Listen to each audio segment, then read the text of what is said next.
Living its best life. Ah!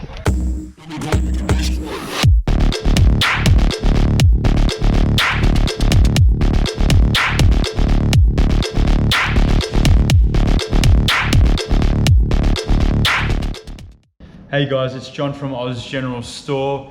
Whew, I've been a little bit crook with the man flu. Nothing too serious, your boy was still alright, but I was out of action for a few days, just at home with a bit of a cold, bit of some sniffles. Don't think it was COVID, but anyway, it is what it is. I thought I'd give you a quick update with what we've got going on. Work has been completed. Last time you saw the 318 Mopar, I had painted it the orange colour.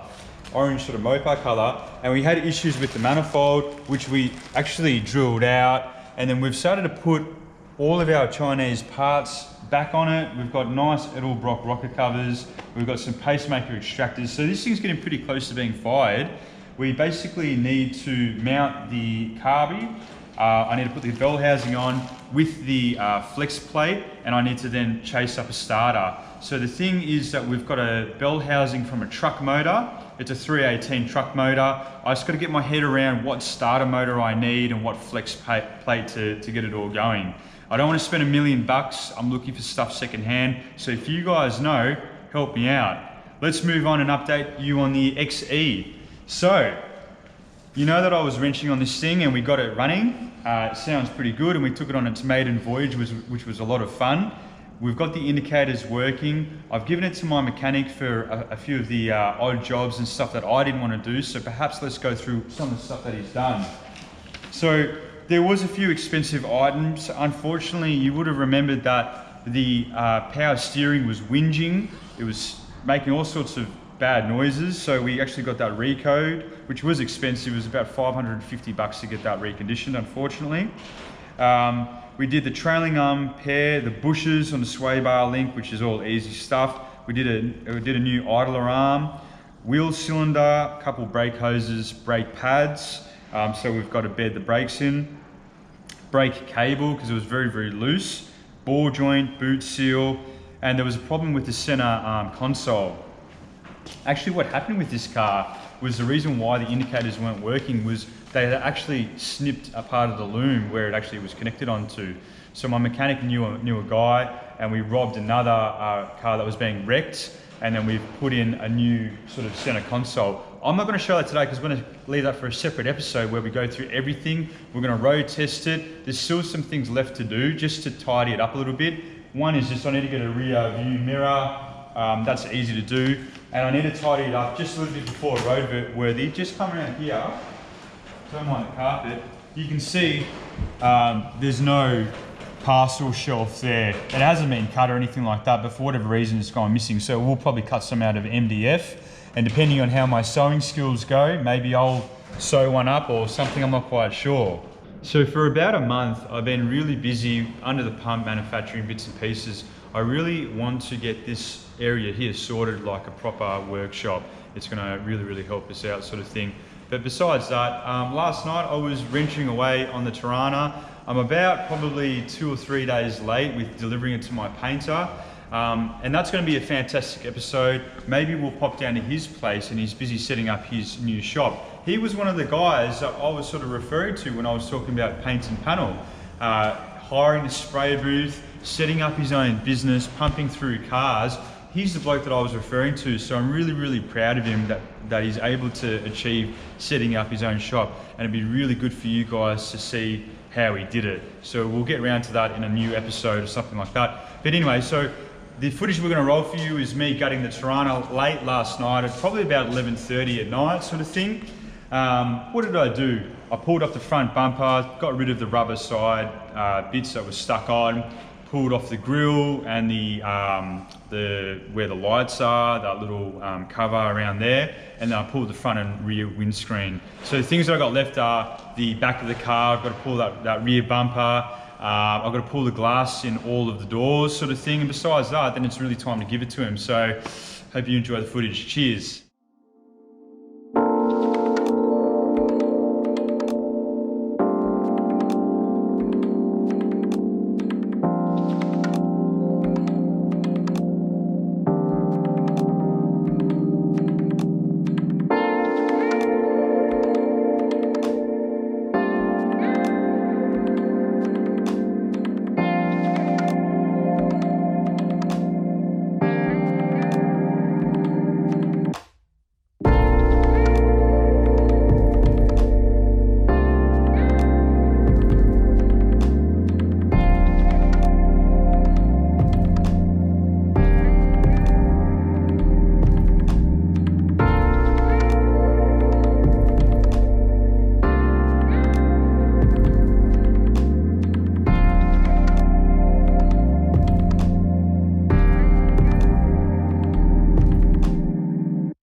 Hope you enjoyed the footage there.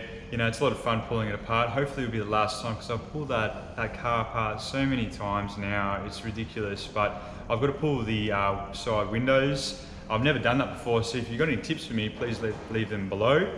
And this thing here, the poor old VG, the car that I'm actually really excited about, you know, I need to do the headliner, and I've been putting that off for ages because I know it's going to be a shit job. So I think you guys need to put me under the pump, and we got to get it done. Thanks for checking it out, guys. Don't forget to comment, like, and subscribe. It means the world to us when you reach out. Cheers.